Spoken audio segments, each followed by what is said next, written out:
అసలు మనశ్శాంతి లేదు పాస్టర్మ గారు, అందుకనే ప్రార్థనకు మేము రాలేకపోతున్నాం అంటారు. నువ్వు దేవుని సన్నిధికి వచ్చినప్పుడు, ఒక్క ఆదివారం పరిశుద్ధ దినాన్ని ఇక్కడ గడిపినప్పుడు, ఈ వారమంతా నెమ్మది, క్షేమము, భద్రతతో దేవుడు నిన్ను నింపుతాడు.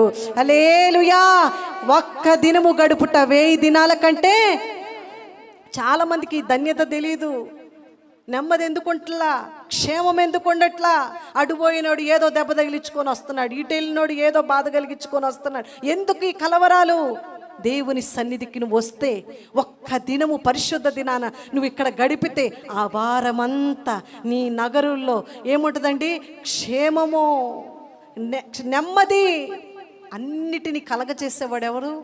దేవుడే. కుటుంబంలో నెమ్మది ఉంటే ఆ కుటుంబంలో ఎంతో సంతోషం ఉంటుంది. నెమ్మది గల ఇల్లు, నిమ్మళమగు మనస్సు, ఇదిగో అది మనందరి గృహాల్లో కలిగి ఉందుముగాక. హల్లెలూయా.